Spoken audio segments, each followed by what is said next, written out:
Alright everybody, welcome back to the silly channel. Chilly Willy here. Whew! This video took 30 years to make.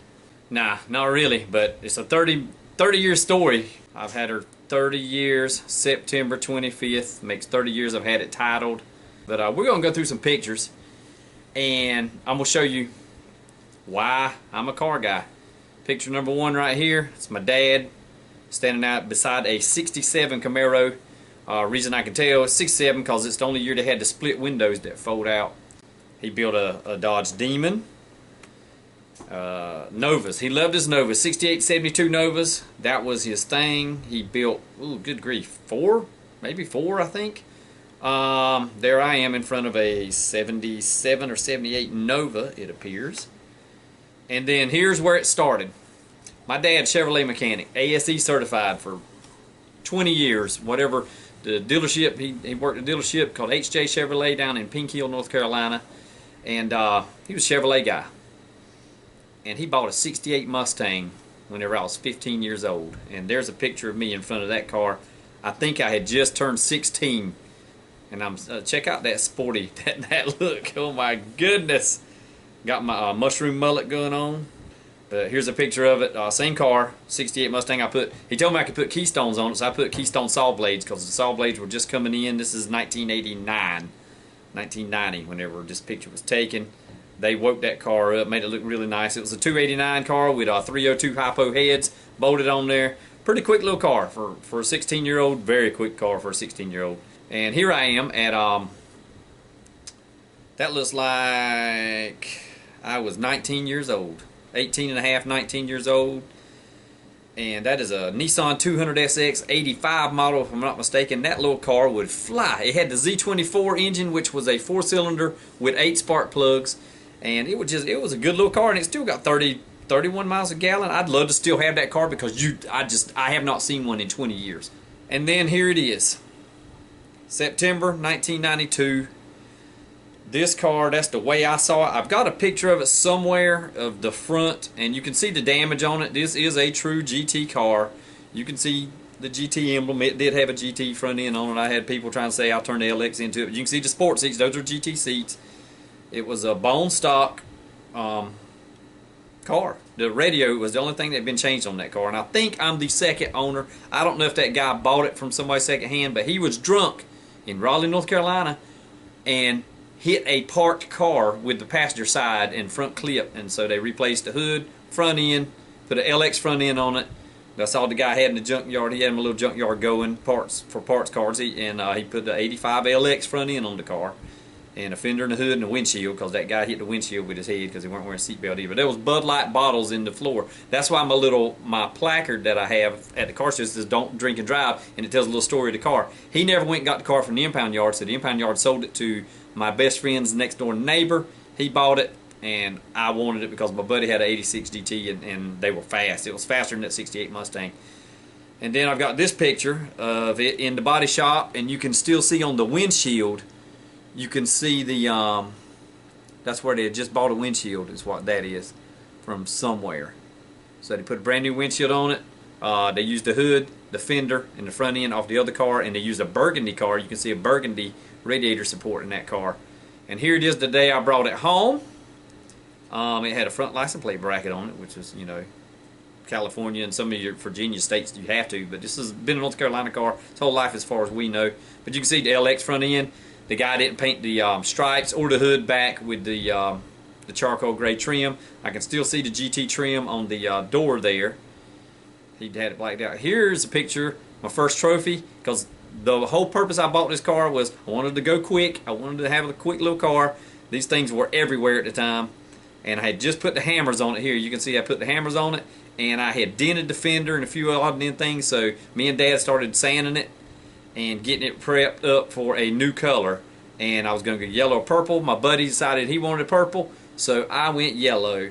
And I was in a Mustang class. I think I won that trophy second place in 1993 because there was only 3 Mustangs there, and mine was better off than one of the other ones, which is crazy. But that was my first trophy, still have it. There's 1993, the fall. You can see the saline wing is not on it yet, but we painted it yellow. It was a little bit darker tropical yellow, not quite a canary yellow like the 93 feature cars. And hammer time, the hammers were on it. Then here's a picture of it with the hammers, and see the car next to it is a 89 or 90. He had the wire wheels on there, and they were Krager True Spokes. They're not Dayton's, they're True Spokes by Krager. He put those, me and him worked out a deal. I wanted those rims bad, and he needed the money, so we swapped wheels, and that's how I got the wheels. So that last picture was 94 with the blue car beside it. Here's 1995 with the clean wheels. Paint job's in really good shape. And Clinton, North Carolina, I do believe is where that is at. And then here's a picture of 1996. They give away trophies for best display, stuff like that, so that's why there's roped around it, keep people from touching it too, but just something else to try and win a trophy with. Here it is, 1997. This is my favorite picture of the car. Reason why, one of my favorites. Now I like it better, but we had just painted this car, and I did not drive this car before the show. This was a huge show. This was like a 400 car show, which was big for me back then. And we painted the car. Second time it been painted yellow. I painted the headlight covers because I didn't like them black. You couldn't see out of them. They were about useless anyway. In the daytime, it just looked weird with the two black things there. And still the LX front end, but we had just painted it and just had rebuilt the engine. 1997. 98, 1 year deal. I can't remember exactly what year this was, but yeah, this car was immaculate. Engine was dead on, interior was dead on, paint job dead on, wheels dead on. I won best in class that year. I mean, I hadn't even drove the car since it's been painted, so perfect. Here's a picture of it later that same year, 97, 98. I've got a lowrider bicycle. I built lowrider models. Anything to win a trophy. I was a trophy fanatic. 98 to 2003. I don't have a lot of pictures of that, but I was still showing up until about 2000, 2001, I think was my last show. And 2003, 2017, what happened? This is when the car, this is what I call the dark ages for the car. It sit under a lean-to for 15 years. From early 03, I got married in 03 and just did not have the money for the new mortgage I had just acquired, the new wife I had just acquired. But 2003, 2017, the car didn't do nothing. Every year I would pull it out and wash it. Here's a picture of that. We know this is 2013 because my little girl's 3 years old in the picture and my little boy's 7, give or take. That's about what we're figuring right here in this picture. So that was 2013.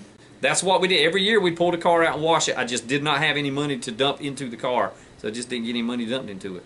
Here we are. This is Mustang Day, April 17th, 2017. I decided enough is enough. This car has sit there long enough. I didn't sell it for whatever reason. Nobody ever really saw it. It was out of sight, out of mind, I guess. And I says, all right, you know, time to get it moving. So we drug it there. I bought some wheels for it that would hold air, and they're the Cobra R reps that are on it now. This picture's August 25th, 2017. We drug it onto the back of my brother's car trailer. Took it to a guy, the fourth guy who'd ever touched it, maybe third. He was the third mechanic to ever touch this car, other than my dad, a guy who did some transmission work, and Brian Graff out of Jacksonville, North Carolina. I took it to him because I couldn't figure out I could get it to run on. It was sporadic cylinder firing, and it wouldn't never fire on the same cylinders. And I was checking everything, and you could spray ether in it, it run good. So I'm like, all right, it's not getting fuel to, all the injectors aren't getting fuel, but it was sporadic. It would be the one cylinder were firing in the fuel injector, but I had cleaned them all, so I knew that wasn't the issue. And so I took it to this guy. It ended up being the MAP sensor that's on the firewall. 86 has the MAP sensors instead of MAF. And he figured it out. And here it is right after I got it back. This is the first time my kids had ever rode in a car, in this video right here that I'm showing. And we're going by the road. There's not even a license plate on the car. We're just riding. I had redone the brakes, redid all the fluids, you know, got the car where it was roadworthy, and there we are in that. First time I ever rode it. Here it is at the very first cruise-in I did after I got it running, 2017. Standing there talking with Monica, one of my good friends, Chevelle guy's wife, and they were amazed that I still had the car, and so was I. It really amazed me, but yeah, this is when I decided, all right, it's gonna be a long road, but we're gonna get this car back to what it is today, and still not where I want it to be, but it's getting closer. And here's 2019. I didn't have any picture from 2018 that I could tell, but this was February of 19. We went down to the beach, Fox Body cruise. I had found out the cars were called Fox Bodies, and got on Facebook, started joining all the Fox Body groups for parts, info, cruises, all the good stuff. We went down there. A lot of nice people. The guy who put this on actually is the one who helped me 2022 find the battery cable. He works with Fox Resto now, which is crazy. He put this show on down in Wilmington, or this cruising on, and I got to meet a lot of the guys from Cove City, New Bern area, Wilmington area, and got to realize there are a lot more of these things on the road than what you would think. Here's 2020. I put my underglow back under it. This car has had underglow since it was black. First thing I did was put green under it. As soon as I saw underglow come out, I went and got some. I had 2 green lights under it. Then when I painted yellow, some people were telling me it looked better with purple under it. So I had purple underglow on this car since 1993, the end of 93. And I want it back. This is a retro build. I want this to be an old kickback car. People are like, man, I remember those cars from high school. You know, that's what this is. That's what I built this car for. 2021, I wanted the AC to work because my little girl, her long hair was getting tangled up. We went to Mustang Week the year before, and long rides are not good for her hair. So I built the trailer rack, and because there's no trunk space in the car, and for 4 people, you can forget it. So I got the AC working, and we all rode in the front of the car with not a whole bunch of junk sitting on us, because our trips of 4 used to be junk just piled on us and in the trunk. So I added this little luggage rack, and there we are, 2021 at House of Blues. Little photo op with you can see the trailer, the cargo thing hanging off. Here we are in Pigeon Forge, 2022. This year I did the saline hash stripes. Always wanted to do saline hash stripes. Got those on there. Just in time for the Yellow Mustang cruise. We met up at Pigeon Forge, and this is the night before the worst day of my car's life. Well, I'm going to say the second worst. It was a really bad day for the guy who owned it when it was black, and he wrecked it driving drunk. Shame on him. This is the worst day since I've owned the car. And this was the day the brakes failed. I went off-road, hit the tree, wiped out the front end, or messed up the front end real bad, bent strut, new tie rods, caster camera plates. Really walked away from that. We were so happy. That was just we were so blessed that day that we didn't flip the car, and we were at a spot. God put a tree right there that was soft enough to take the impact and not hard enough to flip us. It was a great day overall, considering how bad it should have been. And that's the worst day that I've owned a car, that I've had owning the car, other than a couple transmission went out. And here it is with the new paint job, 2022. You can see the pearl flashing off the hood there, the yellow flake. And there's a picture from the side. You can see the pearl up there on the front fender. And this is my new favorite picture of the car. And that is it. That brought me up. That's the car through the years. I always heard people say, I wish I hadn't sold that car. And I'm glad I don't say that about this car. And the thing is, with this car, I'm absolutely in love with it, and now I know there's people that say they wouldn't take 100 grand for their car. I probably wouldn't for this one. I might would, but it would be a tough sale, and I would cry like a baby. But I would possibly take 100,000, but it would take that. And the car's worth 12 to 15 in the shape it's in. So here we are, and that's about it, guys. I appreciate everybody who watches my channel. Hopefully you learned a lot here. Hit that like, subscribe button. Foxtoberfest is coming up. It's right around the corner from when this video hits. So, hope to see you there. Hope you like the channel. God bless you all. Like, subscribe. Peace.